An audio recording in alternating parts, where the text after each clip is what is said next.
nggak cukup kemampuan tekstual dan kemampuan penguasaan materi. Penggunaan software juga penting, tapi dengan satu catatan, penggunaan software itu harus diimbangi dengan pemahaman materi yang mumpuni.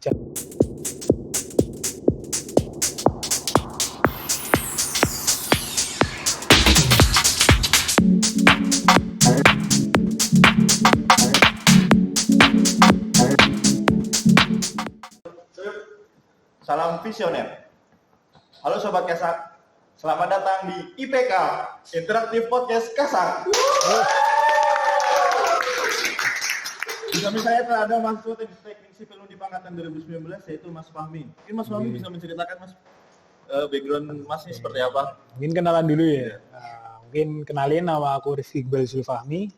Biasa dipanggil Fahmi, sekarang menempuh semester 8 ya di Teknik Sipil Undip. Aku angkatan 2019 gitu. Mungkin bisa ceritakan Mas gimana awalnya masuk Teknik Sipil dan kenapa milih Teknik Sipil dan kenapa milih Undip dari sekian banyak PTN-PTN yang ada di Indonesia?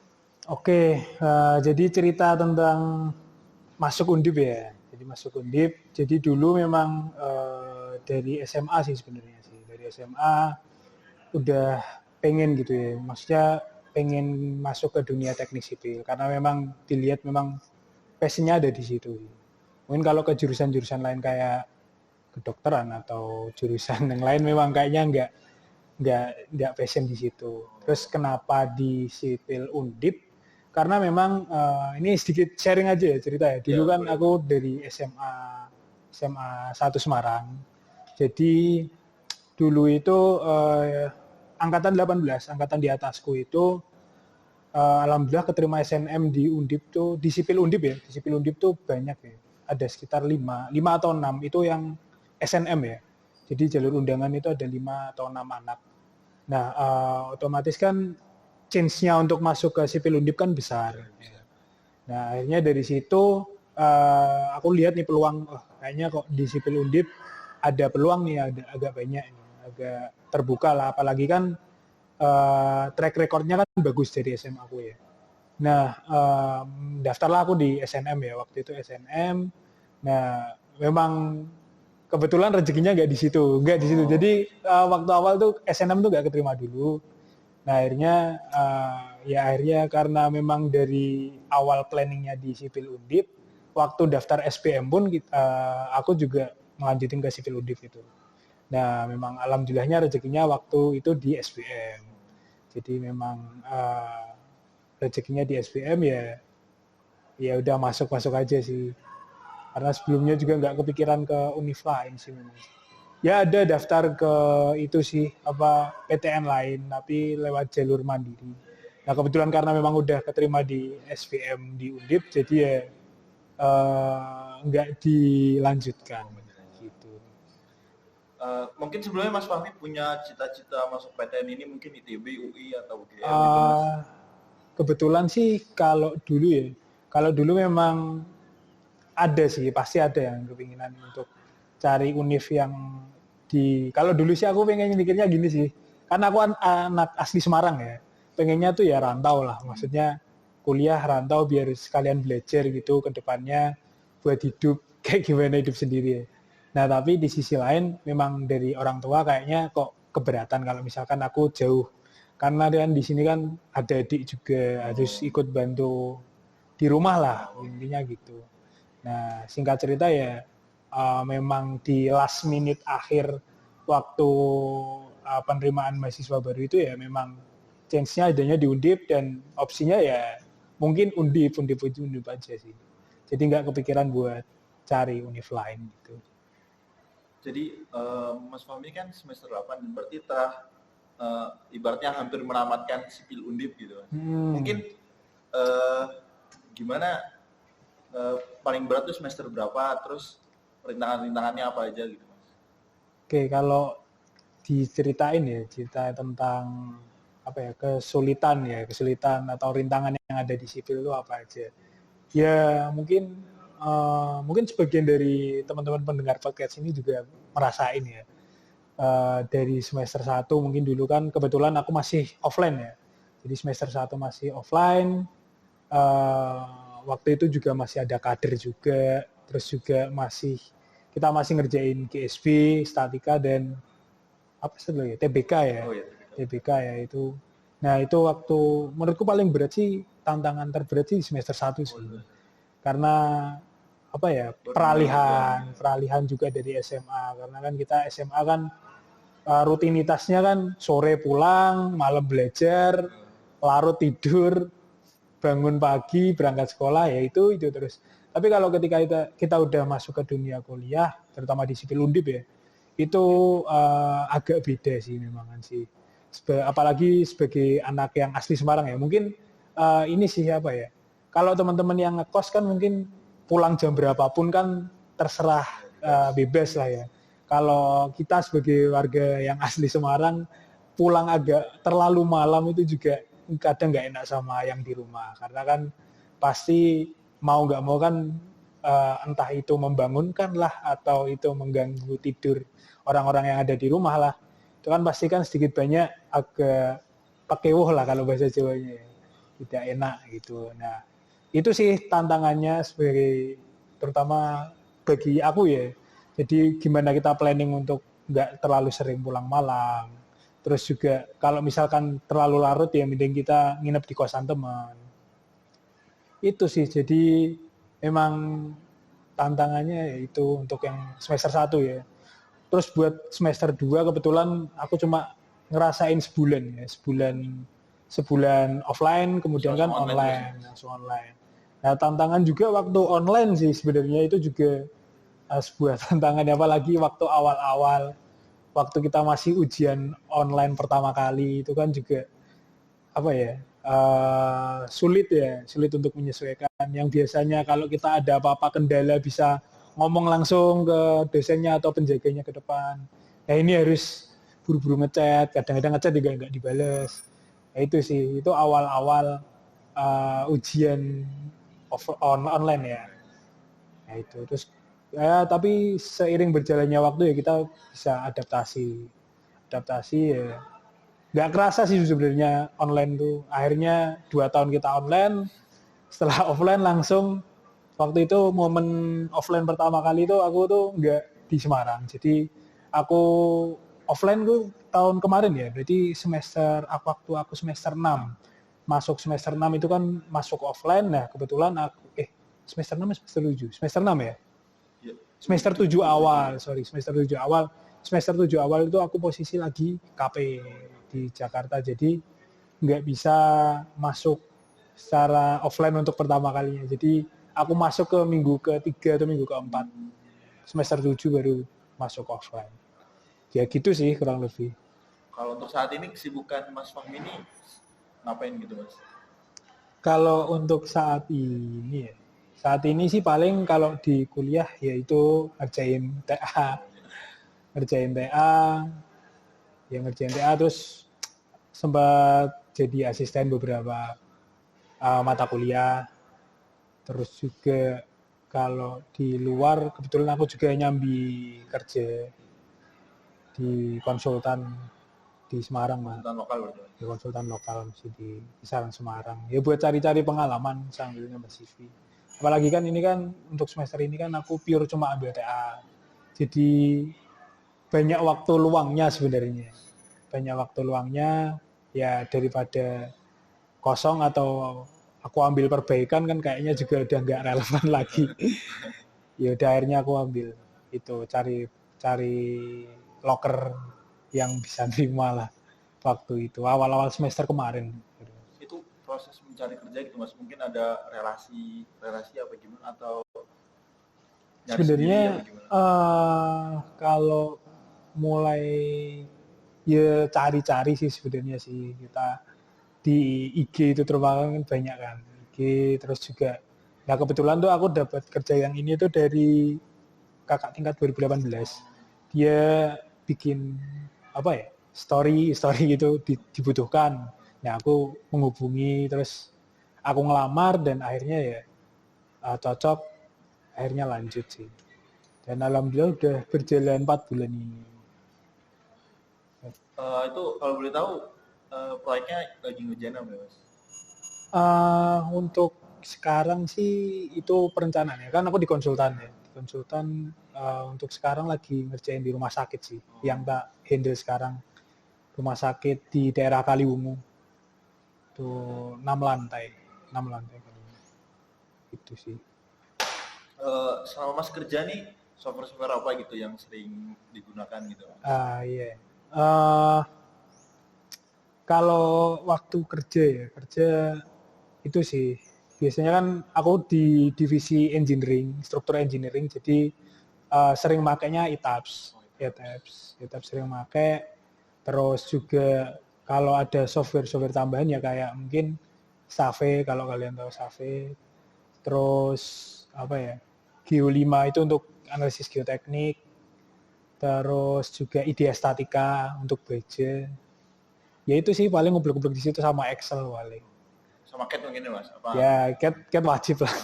Bagi anak sipil kan, atau bagi teknik secara umum kan, CAD kan harusnya udah mahir lah. Kalau mungkin yang modeling-modeling kayak Revit, ArchiCAD gitu Mas? Nah, Sering itu pakai. juga beberapa kali sempat make sih, tapi kebetulan di tempat kerjaku yang sekarang nggak di situ, belum menerapkan itu sebenarnya. Itu sih.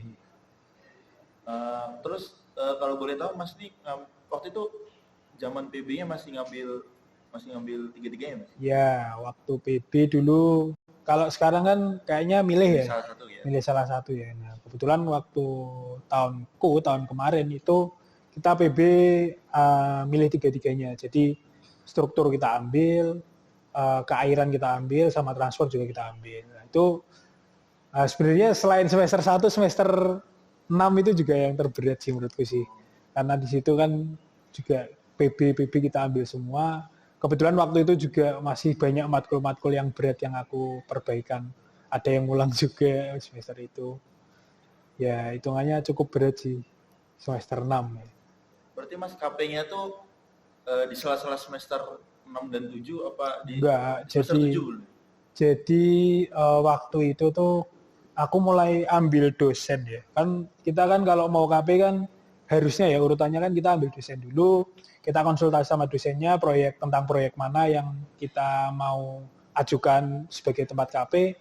Nah, tapi untuk aku pribadi ya, dulu itu malah dapat proyek dulu. Jadi ceritanya kan waktu akhir-akhir mau UAS sih, mendekati UAS. Ya momen-momen kayak gini lah.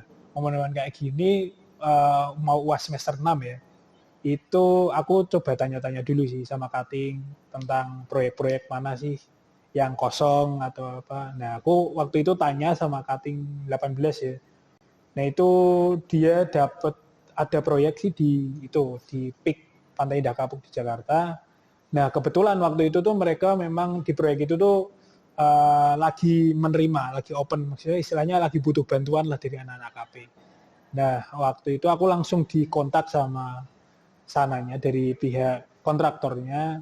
Padahal posisinya waktu itu aku belum ambil dosen. Jadi aku belum tahu dosenku kayak gimana, ya itu agak agak pertaruhan juga sih sebenarnya sih. Karena kan di sisi lain kan kita harus menyesuaikan maunya dosen itu kayak gimana. Pada waktu itu aku belum tahu dosennya siapa dan belum tahu dosen ini mau nggak aku atau berkenan nggak aku KP di proyek ini. Nah, akhirnya waktu itu aku langsung buru-buru kan ngurus administrasi dan segala macamnya, ambil dosen. Terus singkat ceritanya itu kan setelah semester 6 itu kan kita ada KKL ya. Jadi dulu KKL dulu, jadi setelah UAS terus lanjut KKL, dan di sela-sela itu tuh aku ngurus administrasi buat proyek berangkat KP-nya, yaitu dari fakultas kan banyak itu surat-surat yang harus disiapkan. Terus juga dokumen-dokumen yang kita bawa ke dosennya ya. Jadi kan kalau misalkan kita mau KP kan kita harus ada pegangan dulu, ini data-data proyeknya yang kita mau asisin ke dosennya. Jadi dosen itu menerima oke atau enggak itu dasarnya dari situ. Nah, terus aku setelah itu kan KKL ya. Jadi aku berangkat KP itu H+2 plus 3 setelah KKL. Jadi mepet banget memang waktu itu UAS, selang berapa hari itu kita KKL. Nah, H+2 atau H+3 setelah pulang dari KKL itu aku berangkat ke Jakarta. Jadi Langsung berarti ya, Mas? langsung cepat sih. Nah itu juga jadi pengalaman tersendiri ya, karena kan jujur itu pertama kalinya aku hidup sendiri ya, maksudnya ngekos ya, maksudnya jauh dari orang tua, jauh dari keluarga itu waktu KP itu sendiri. Nah ya banyak sih ceritanya di situ. Gitu Eh, sih. terus mungkin dari KP terus ke TA ini ada korelasinya gitu nggak ya? Maksudnya mungkin proyeknya misalnya sama-sama ngerjain struktur atau sama-sama Oke. ngerjain apa gitu. Jadi ini cerita tentang KP dulu. Jadi waktu uh, aku KP itu kan kebetulan proyeknya kan proyek gedung tempat ibadah 11 lantai. Nah itu waktu aku masuk itu lagi ngerjain struktur bawah memang. Dan kebetulan aku juga dapat dosennya, alhamdulillahnya kok juga dosen Struktur. struktur bawah, dosen geoteknik. Aku dulu dapat Bu Cita, dan kebetulan ibunya juga terbuka, enak gitu. Maksudnya fleksibel, nggak yang kaku-kaku. Dan selama KP itu juga apa ya istilahnya terbantu lah.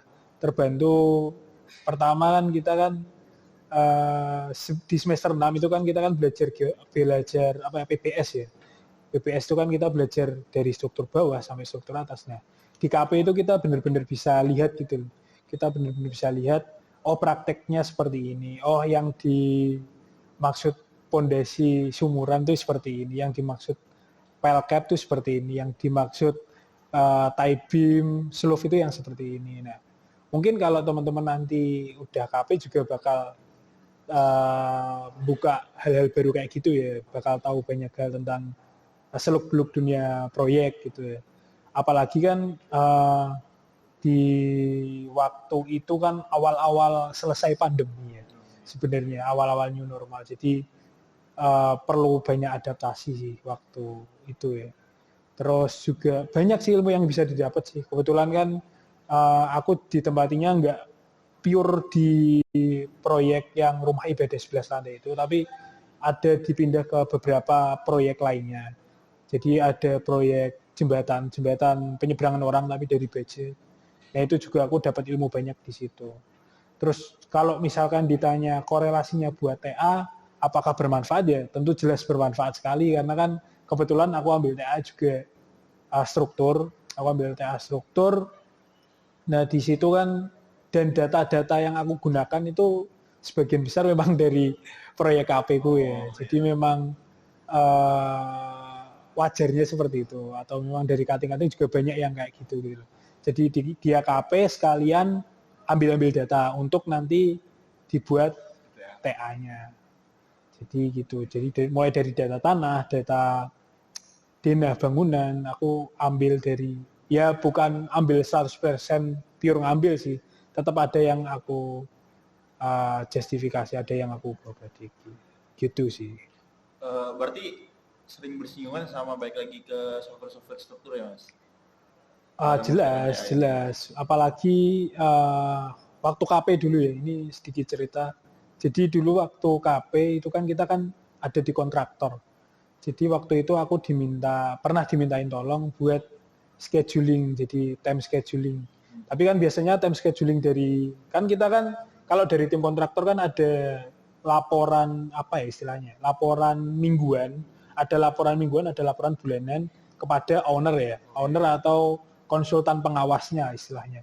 Nah waktu itu memang kondisinya di proyek KP ku itu memang lagi minus, atau minus dalam arti kata itu progresnya terlambat. Nah kalau progres terlambat itu kan berarti kan perlu treatment biar progresnya bisa ngejar. Nah aku waktu itu tuh dimintain tolong buat bikin scheduling tapi dalam bentuk 3D. Jadi biar visualisasinya lebih gampang dan owner itu bisa lebih nyaman menerima informasinya lebih nyaman. Nah terus waktu itu aku buat dulu pakai SketchUp, aku buat satu-satu, aku render itu banyak piece-nya ya, jadi aku render satu-satu dan di situ sih pengalamannya sih waktu itu aku juga ikut memaparkan ke ownernya. Jadi dari kan di pihak kontraktor kan jarang ya ada engineering yang memang pure mengurusi masalah kesoftwarean atau istilahnya visualisasinya dan lain sebagainya. Kan kebanyakan kalau dari kontraktor itu memang ke praktisnya langsung di lapangan. Jadi memang waktu itu benar-benar aku yang dimintai tolong, aku yang apa istilahnya memaparkan ke ownernya dan ya cukup senang juga sih waktu itu sih. Dan jadi ada kenangannya lah waktu KP. Jadi kalau ditanya penting nggak sih pemahaman software, ya jelas banyak sekali manfaatnya. Itu salah satu contoh manfaatnya yang aku dapat sih. Kayak gitu. Berarti komplit banget nih Mas, apa kegunaan software di masa sekarang ini ya? Jelas sih, jelas sangat apa ya? Sangat diperlukan dan sangat penting. Apalagi kan nanti kan yang aku alamin sekarang ya, kan aku sekarang udah di kantor, di tempat kerja. Itu kan semuanya kalau pekerjaan itu semuanya basisnya software. Jadi minim sekali untuk penggunaan Excel. Jadi Excel itu hanya untuk alat bantu ngitung saja. Jadi semua analisis, semua apa ya visualisasi dan lain sebagainya itu menggunakan software. Kayak misalkan kalau di punya aku kalau ngitung struktur ya kita pakai tabs. Yang tak sebutin tadi ya, ada geoteknik juga ada softwarenya sendiri. Terus untuk di divisi arsitektur dia juga punya punya software yang mereka gunakan sendiri kayak misalkan SketchUp, Lumion itu udah apa ya tiap hari digunakan gitu loh. Terus juga di divisi yang satunya lagi ada MEP. Divisi MEP itu juga ada softwarenya lagi mungkin dari teman-teman anak-anak elektro sama anak-anak industri atau mesin ya yang sering pakai. Nah itu jadi ke depan itu mungkin penggunaan software itu penting banget sih menurutku sih. Jadi nggak cukup kalau menurut aku pribadi sih di selama kuliah di sipil undip ini ya nggak cukup hanya kemampuan dari kelas itu. Dari kelas saja, kemampuan tekstualnya aja maksudnya nggak cukup kemampuan tekstual dan kemampuan penguasaan materi. Penggunaan software juga penting, tapi dengan satu catatan penggunaan software itu harus diimbangi dengan pemahaman materi yang mumpuni. Jangan sampai kita main software hanya asal klik-klik aja. Berarti gitu software ini bisa dikatakan alat ya Mas dari alat dari pemahaman di kelas gitu ya. Ya, kan sebenarnya kan pikirannya, idenya kan tetap dari kita. Software itu sebagai alat bantu aja untuk bantu ngitung lah. Istilahnya software itu sebagai kalkulator dalam kita menghitung. Kan alat bantuan, sama-sama alat bantuan. Daripada kita ngitung manual pakai kertas dan pensil, kan kalau ada kalkulator ya kita pakai kalkulator aja. Nah, tapi dengan catatan kita harus paham nih cara pakai kalkulatornya gimana. Jangan sampai kita asal klik aja, nggak tahu tombol kali yang mana, nggak tahu tombol kurang yang mana, nggak tahu tombol minus itu artinya apa. Artinya juga harus dipahami. Tahu ini plus, tahu ini minus, tapi artinya, maknanya itu apa juga harus penting dipelajari. Gitu sih. Berarti Mas kan juga alumni Kasak nih Mas. Mungkin manfaat-manfaat apa yang Mas telah rasakan saat ini setelah mengikuti organisasi Kasak gitu?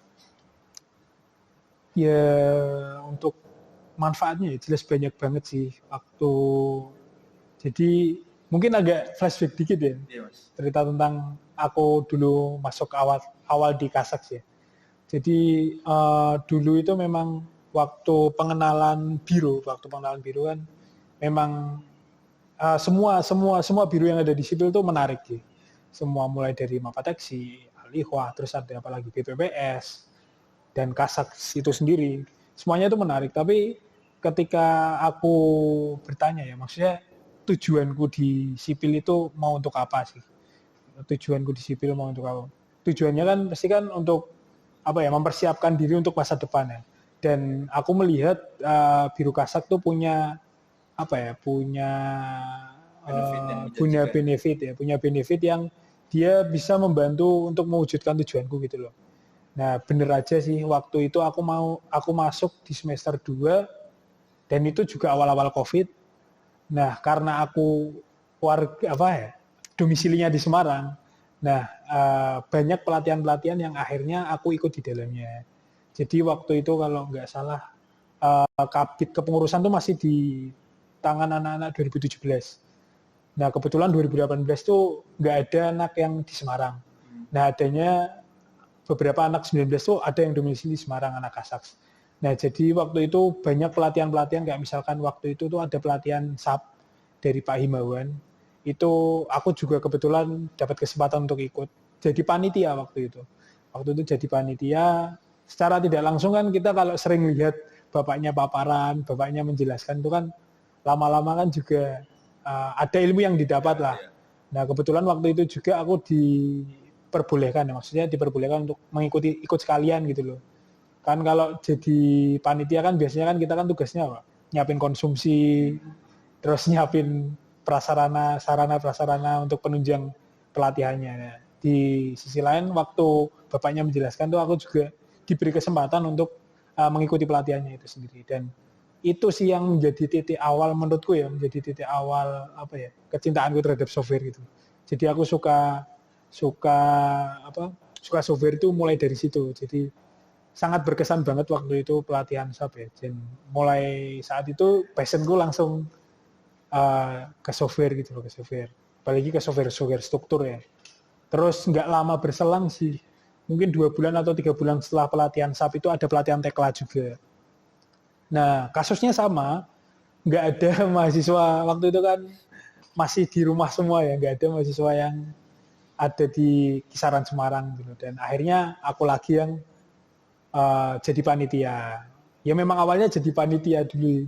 Kalau jadi panitia kan bisa ikut pelajarannya, ikut mempraktekkan apa yang ditampilkan oleh pembimbingnya atau tentornya di depan. Akhirnya dari situ bisa sih akhirnya berkembang dan akhirnya juga nggak cuma software struktur sama software BIM aja, masuk ke software lainnya kayak misalkan Civil 3D, terus juga masuk ke ArcGIS, banyak lah. Jadi memang kalau ditanya manfaatnya untuk sampai saat ini jelas sangat bermanfaat dan sangat berkesan sih, gitu sih. Berarti Mas Fahmi ini pure benar-benar belajar semua software tuh dari mulai masuk sipil, maksudnya bukan dari sebelum masuk sipilnya ntar enggak. Sebelumnya setelahnya bakal butuh ini, jadi aku belajar duluan daripada yang lain tuh. Enggak. Aku bukan tipikal orang yang sebenarnya aku tuh enggak rajin sih. Jujur aja aku tuh orangnya enggak rajin dan enggak suka apa ya?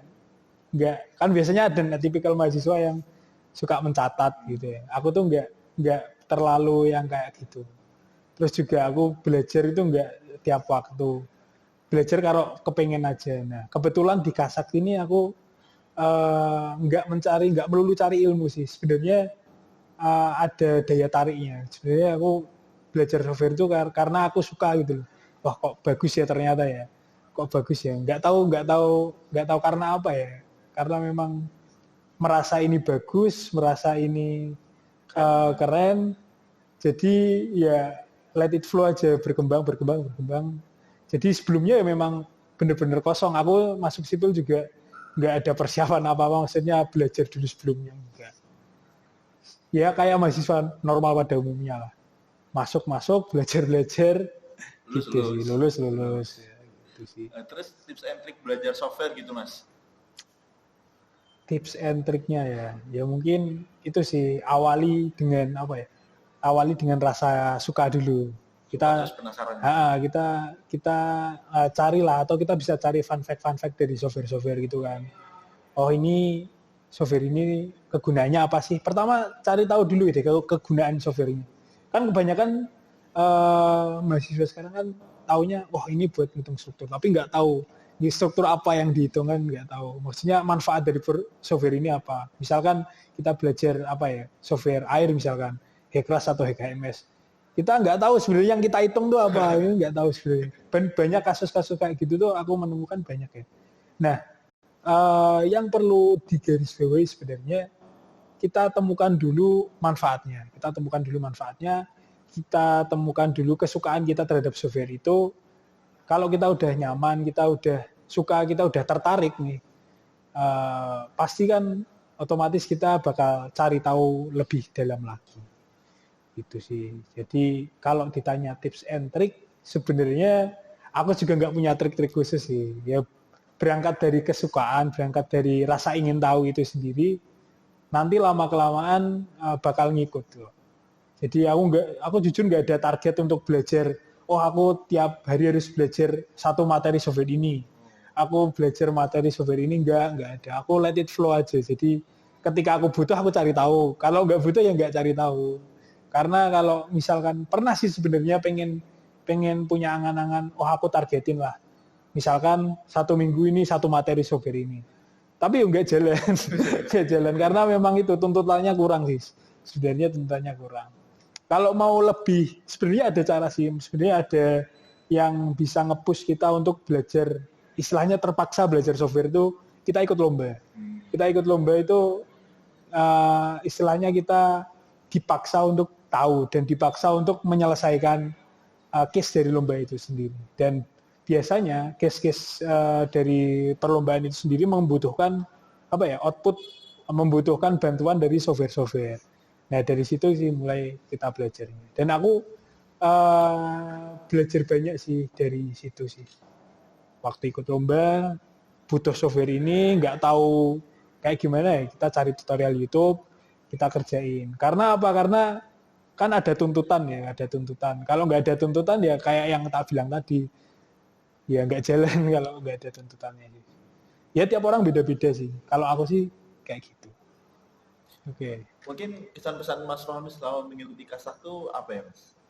Oke, kesan-pesannya banyak banget ya. Jadi kita bisa belajar banyak software di sini.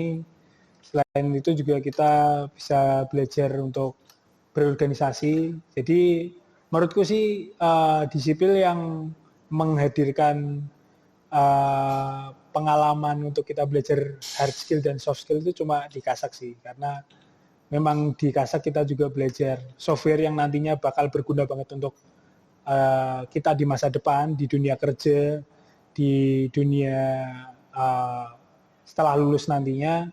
Selain itu juga kita belajar untuk berorganisasi, kita belajar untuk bersosialisasi, bermanajemen dengan rekan kerja kita di Kasak. Itu juga bermanfaat buat nanti kita ke depannya. Jadi memang sangat bermanfaat kalau dari aku, dan kalau dikatakan menyesal ya nggak menyesal, dan bahkan sangat bersyukur bisa ikut di Kasak. Terus apa nih closing statement Mas Fahmi nih? Oke, kalau closing statement sih mungkin buat para pendengar ya, atau para yang menyaksikan podcast ini, mungkin dari pengalaman yang udah aku peroleh, jadi Kasak itu sangat bermanfaat bagi kita. Jadi bagi teman-teman yang mungkin masih bingung untuk menentukan mau masuk kemana, mungkin Kasak bisa dijadikan salah satu opsi sebagai pilihannya. Karena ya teman-teman mungkin bisa tanya-tanya ke kating-kating lainnya yang mungkin alumni Kasak sih. Itu gimana dan bagaimana. Aku yakin kan, aku percaya nggak bakal jauh beda sama yang tak alamin sih. Jadi itu sih dari aku. Terima kasih juga udah diundang di podcast ini ya. Jadi semoga proker-proker di Kasak semakin jaya dan semakin maju ke depannya. Amin. Tuh guys, sudah banyak banget manfaat yang dirasakan Mas Fahmi dalam mengikuti Kasak. Jadi tunggu apa lagi? Ditunggu pendaftaran Kasaknya ya. Mungkin gitu dulu Mas IPK kali ini. Oke. Terima kasih telah memberikan insight-insight baru bagi para pendengar podcast. Dan terima kasih sekali lagi Mas. Oke. Sama-sama. Salam visioner. Salam visioner.